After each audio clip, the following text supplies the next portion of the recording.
My brother knocked up my fiancée. While I was away for college, my parents defended him. So I cut them off and built a whole new life from nothing. 4 years later, they lost everything because of him and came begging. I didn't care. Sup, Reddit. My parents always played favorites. My brother betrayed me in the worst way possible. My parents took his side, and I walked out for good. Thought I was done with all of them. But 4 years later, life had other plans. Before we get there, let me start from the beginning.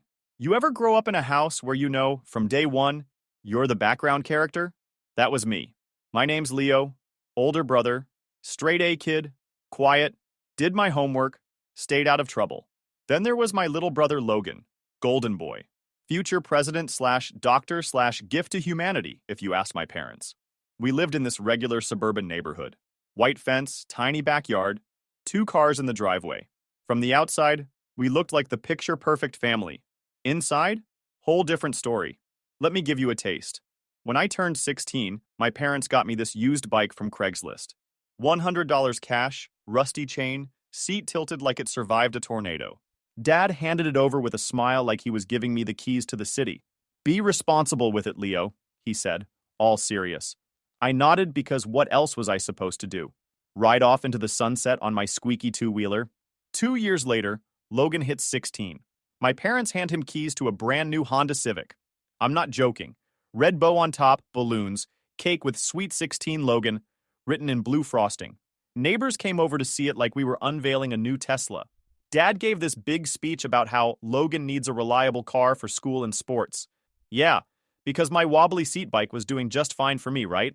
I was standing there eating cake off a paper plate, watching Logan rev his brand new engine, while my own ride was chained to a stop sign out front looking like it had been through war.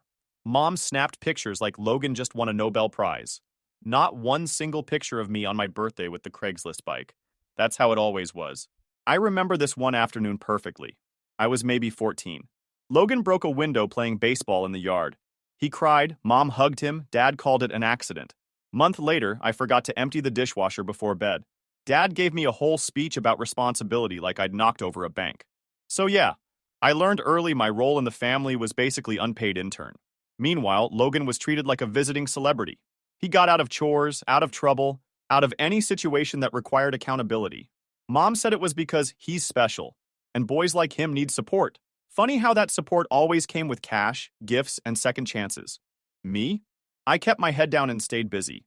Started building computers out of old parts I found online. Sold a few for pocket money. Nobody noticed.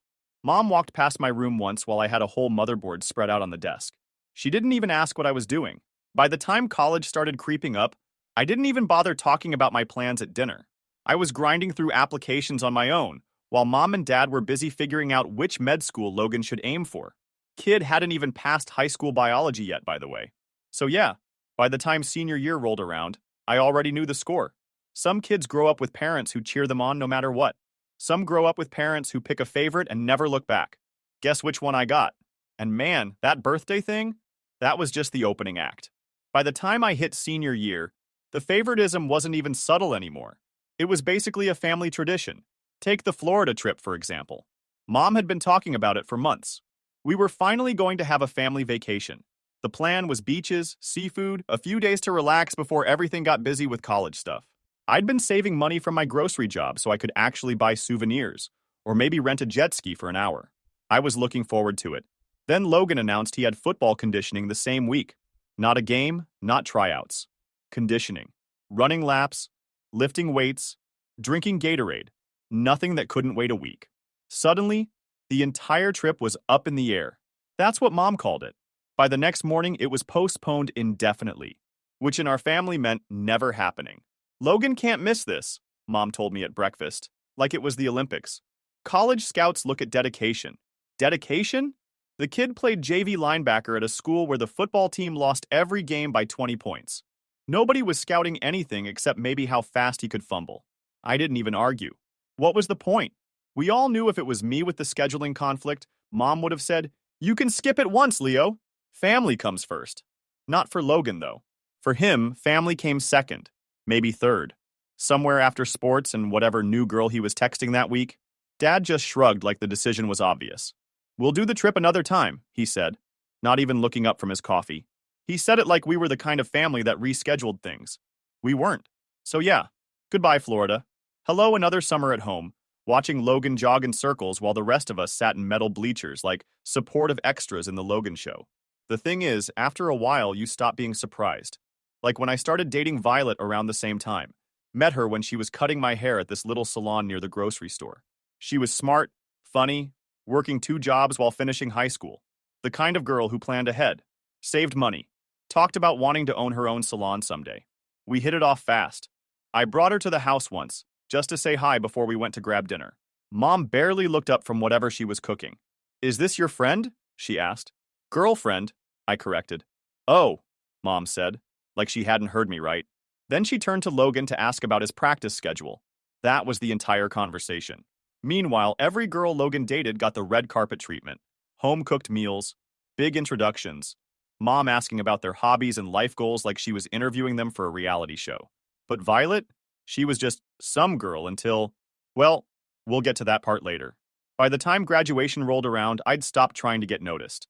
I got into a good college on a full scholarship, told Mom at dinner one night. She said, "That's nice, honey," while texting Logan about his upcoming scrimmage. Logan, by the way, was barely passing biology. He once asked me if photosynthesis was a kind of camera setting, but Mom still called him the future doctor in the family. I was the kid with the full ride in computer science. Logan was the kid who could bench press 180 pounds and spell biology wrong on the first try. Guess which one got bragged about at church? Yep. I didn't even bother telling them when I landed a small tech internship the summer after senior year. Figured they'd hear about it eventually, probably from Aunt Karen. She was the only one who asked about my classes, my job, my life. Mom said Aunt Karen was too nosy. I thought she was the only sane person in the family. One night before college started, I overheard Mom on the phone with her sister. Logan's going to be so busy with pre-med. We're just praying he keeps his grades up, she said. Not a word about me. The kid with the scholarship, the internship, the plan. I wasn't even mad anymore. It was almost funny. Like watching someone bet their entire life savings on a horse that kept tripping over its own legs. That summer, I worked, saved money, hung out with Violet when our schedules lined up. She liked that I had goals, that I wasn't just floating through life like half the guys we knew. We'd sit in her car after late shifts, talking about the future, apartments, jobs, maybe moving out of state someday. I never told her much about my family. What was there to say? Hey, come watch my parents treat my brother like he's curing cancer because he can throw a football 6 yards? Yeah, no thanks. By the time I packed for college, I'd figured 2 things out. 1, my family was never going to change. And 2, the only way I was going to matter in that house was by leaving it. And man, I had no idea how right I was about to be. To college hit like a storm, but in a good way. New city, no parents, no Logan, no constant comparisons hanging over my head. I buried myself in classes and my part-time internship. Coding projects, cybersecurity electives, late nights in the computer lab.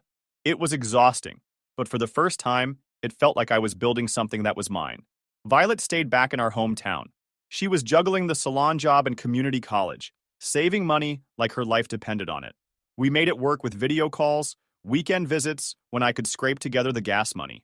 2 years of long distance isn't easy, but we managed.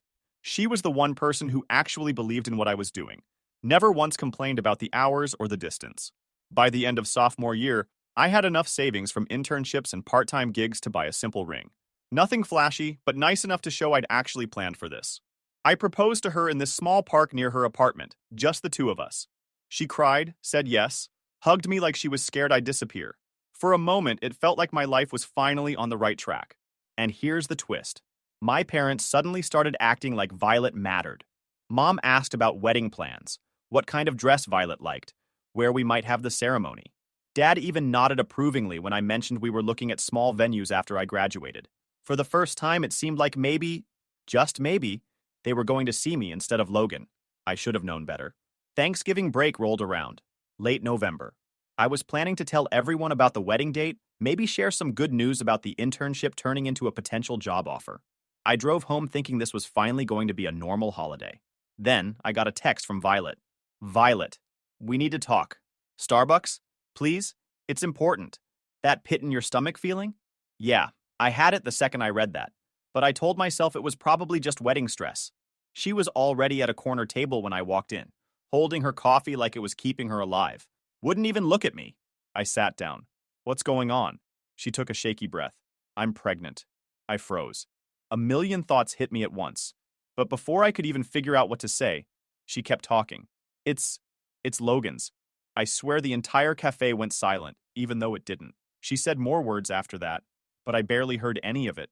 Something about how Logan stopped by the salon a lot while I was away, how he said she must be lonely, how it just happened. She kept apologizing, crying into her cup. I didn't yell, didn't ask for details. I just stood up, grabbed my keys, and left.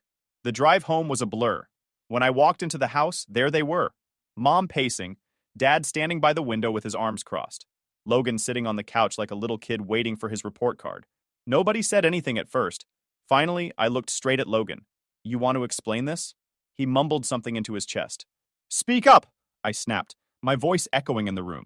Still nothing. Something in me snapped. I walked over, grabbed his shirt, and shoved him against the wall. Hard. Say it! I yelled right in his face. You slept with my fiancé. My fiancé, Logan.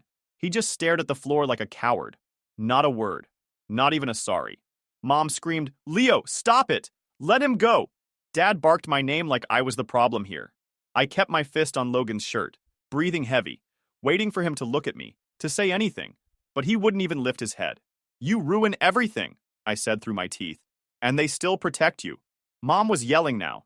You're out of control. He's taking responsibility, Leo. He's going to be a father. We have to support him as a family. I turned toward her, still holding Logan. Support him? He betrays his own brother, and you want me to help him raise the kid? Are you hearing yourselves?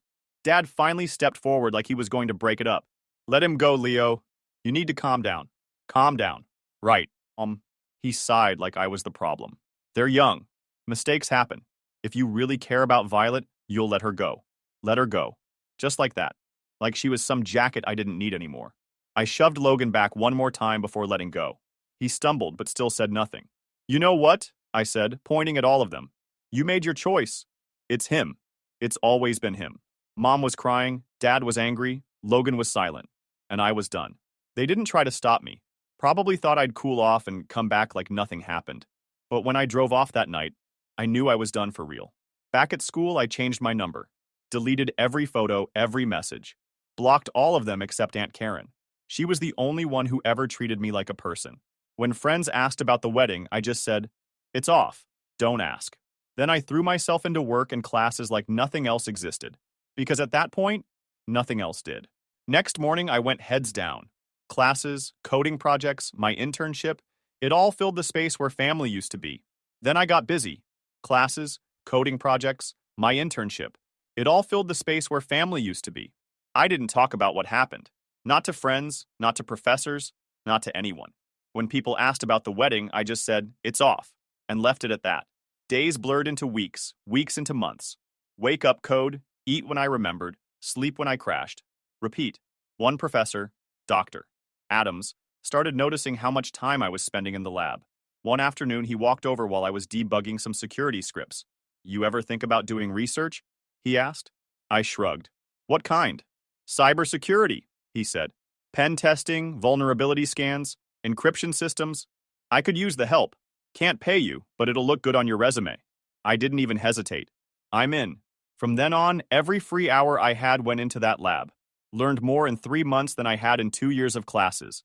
Started building tools for penetration testing, scanning networks, messing with encryption algorithms. It gave me something to focus on that wasn't the mess I'd left behind. And while I was doing that, the mess back home kept getting worse. 6 months after I walked out, Aunt Karen texted me. Aunt Karen, Logan flunked out of pre-med. Thought you should know. I stared at the screen for a minute, then went back to coding. Of course he flunked out.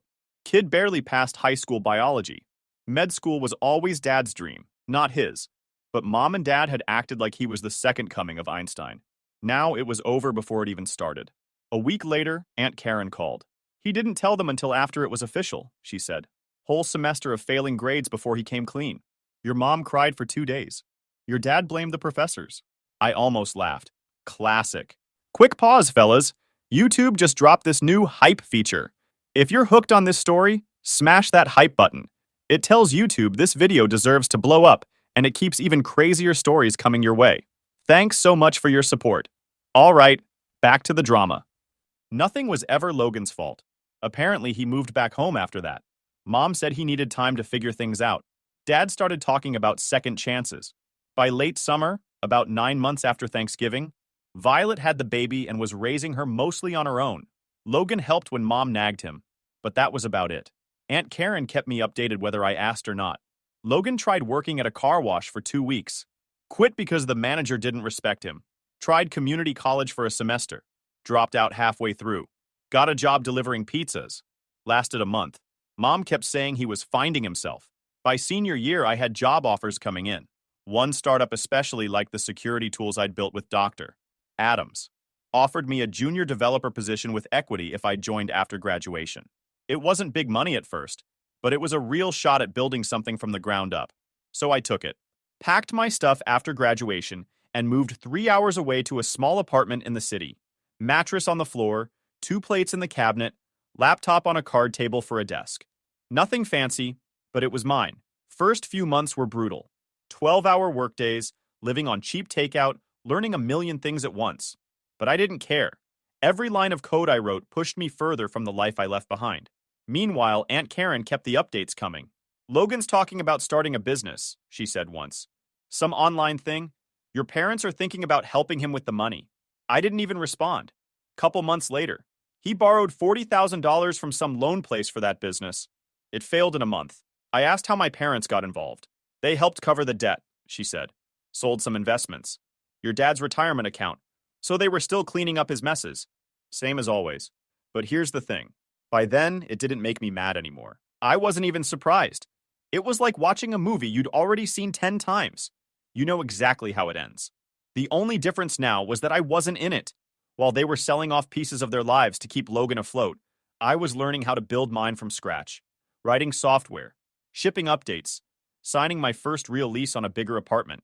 I never called them, never visited, not once. Because as far as I was concerned, I left that house 4 years ago, and nothing they did was ever going to drag me back. By the time I hit my 4th year at the startup, things were changing fast. The little cybersecurity tool we built started getting real attention. Investors came in, funding rolled through, our team grew. I was putting in 12-hour days, sure, but now there was money behind it.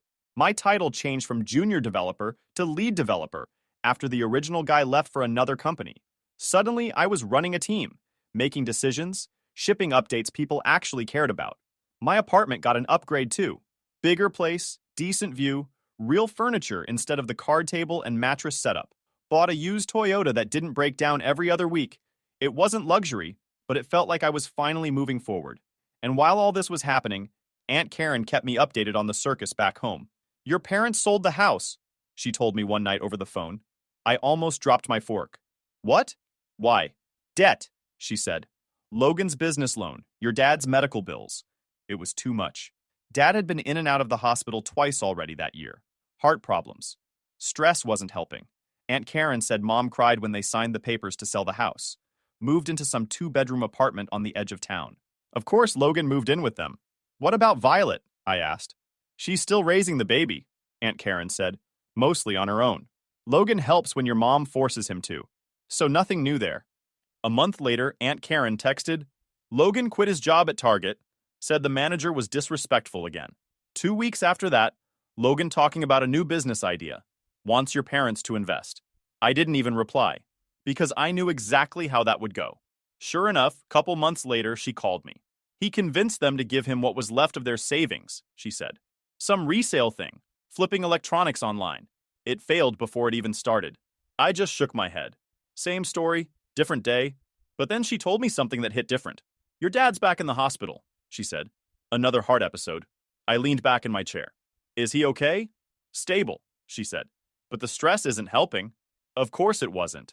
They were burning through money, losing their house, carrying a grown man who acted like the world owed him everything. It was only a matter of time before something gave out. Meanwhile, my life was the opposite. The company landed a contract with a big client. My name started showing up on presentations. People in tech forums started sharing the software we built. I was traveling too. San Francisco for a security conference, New York for a client demo. First time on a plane in years. I even bought a decent suit for the presentations.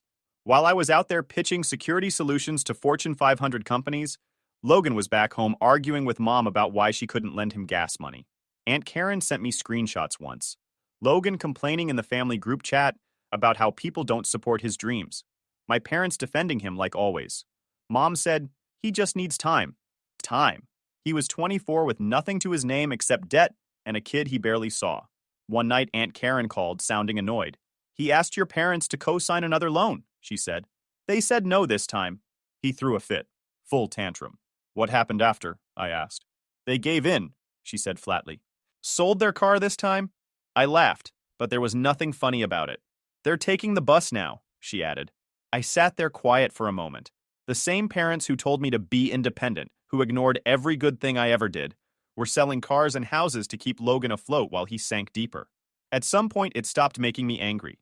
It just felt predictable, like watching someone stick their hand on a hot stove over and over, screaming every time it burns, but never learning. By then, I was making enough to not worry about rent or bills for the first time in my life. Got a decent savings account going, upgraded my car, even started talking with the founders about launching a second product line.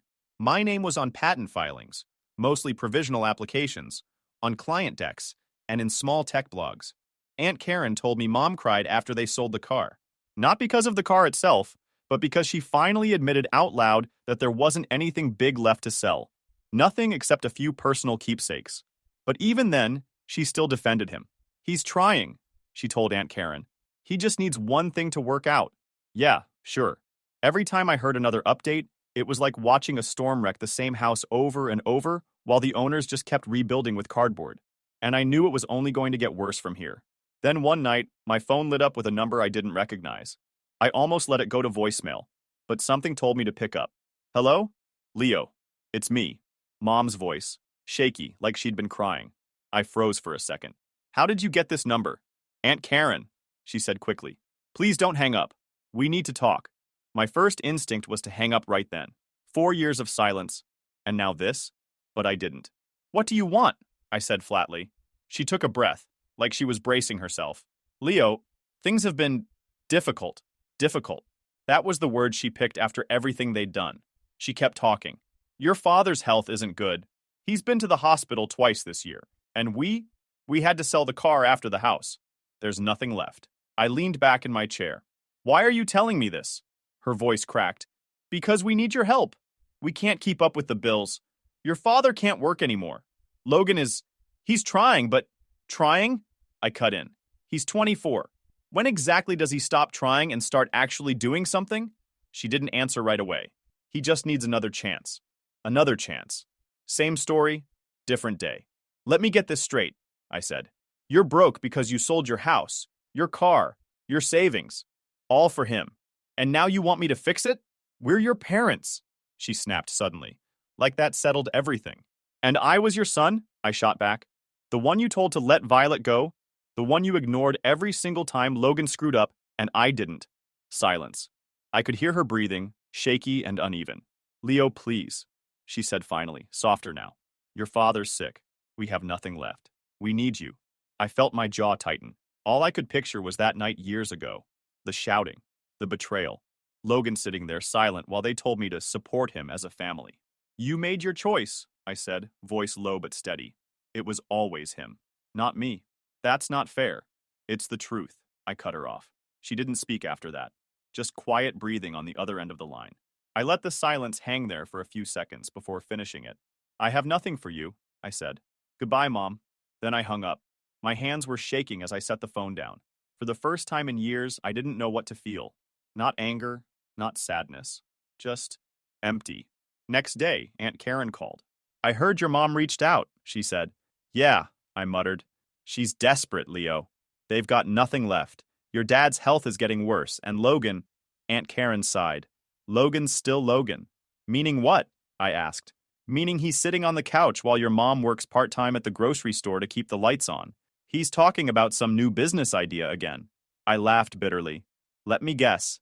He needs money for it. Of course he does, she said. And your mom will probably find a way, even if it kills her. None of this surprised me anymore. Aunt Karen kept going. She said something yesterday about wishing things were different with you. I didn't respond. because wishing didn't change anything.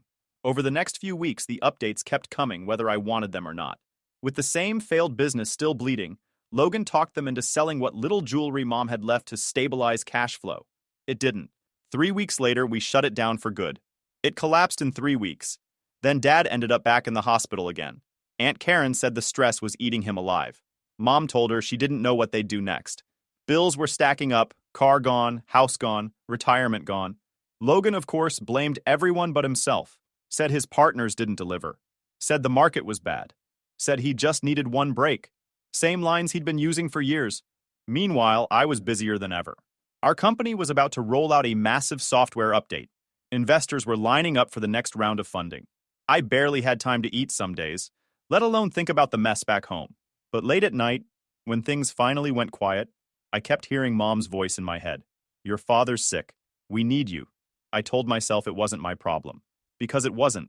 But I knew one thing for sure. This whole thing was heading for a crash. And I wasn't planning on being anywhere near it when it happened. It didn't take long. 2 months later, Aunt Karen called me on a Tuesday evening. You sitting down? She asked. Yeah, why? Logan got arrested. I almost dropped my coffee. For what? Fraud, she said. Some loan paperwork scam. He tried faking documents to get another business loan after the last one tanked. Bank caught it. Police got involved. I leaned back in my chair, stunned but not surprised. How bad is it? Bad enough your parents had to bail him out, she said. Not that they had the money for it. Of course they didn't. A week later, she texted me again. Apartment's gone. They couldn't keep up with the payments. Eviction notice came yesterday. So there it was. House gone, car gone, savings gone.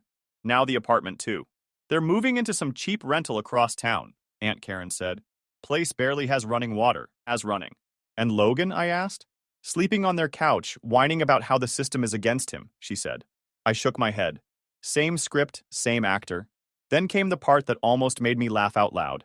Violet packed up and left, Aunt Karen told me. Took the kid, moved to another state. Said she was done waiting for Logan to grow up. So now he had nothing. No girlfriend, no kid, no house, no car, no job. Just a pile of debt and parents who were finally out of things to sell. By then, my life looked nothing like theirs. Our startup exploded after we won a pilot with a federal agency, a small, time-boxed contract that became a full award a few months later once the security reviews and paperwork cleared. Investors doubled down. My team grew from 5 developers to 30 in 6 months. I was leading all of them. Tech blogs ran articles about our software. One magazine interviewed me about cybersecurity trends. My name started showing up on LinkedIn posts from people I'd never met, calling me one to watch. I bought a condo downtown. Nothing crazy, but modern, 2 bedrooms, big windows overlooking the city. A long way from the mattress-on-the-floor apartment I started with. And while I was speaking at a cybersecurity conference in Chicago, Logan was apparently back in court for missing payments on his fraud fines. Aunt Karen said Mom had to borrow money from neighbors to keep him out of more trouble. It was like watching 2 opposite lives play out at the same time. Mine built from nothing but long nights and caffeine. His built on handouts and excuses until there was nothing left to hand out. A week later, Aunt Karen sent me another update. Logan's moving in with some buddy from high school. Your parents can't afford him anymore. Place has roaches. No heat half the time. So that was it. The golden child finally ran out of gold. My parents sat in a rental apartment with peeling paint and overdue bills. Logan sat in a roach-infested house blaming the world. Violet built a new life somewhere far away. And me? I was flying to San Francisco to close a deal with another client. After the conference, Aunt Karen called again. Your mom said something yesterday, she told me. She said she wished she'd treated you the way you deserved. I leaned against the hotel window, looking at the skyline. She actually said that? Word for word, Aunt Karen said. I thought about it for a second, then nodded to myself. Too late now. Yeah, Aunt Karen said softly. We talked for a few more minutes before hanging up. That night, I sat on my balcony back home, city lights glowing below. For the first time in years, I felt done. Not angry, not bitter, just done. I texted Aunt Karen. Thanks for always being straight with me. She replied a minute later. You deserved better, Leo. Always did. I set my phone down, finished my coffee, and looked out at the city I'd built my life in. 5 years later, Logan was still working dead-end jobs and living with whoever would take him in. My parents never got their house back, never recovered financially, and Mom stopped calling after the last no I gave her. I bought a condo downtown, spoke at a tech conference in New York, and started dating someone who actually respected me. Aunt Karen still checks in sometimes, but the rest of them? I left them in the rearview mirror where they belong. Some bridges stay burned, and that's fine with me.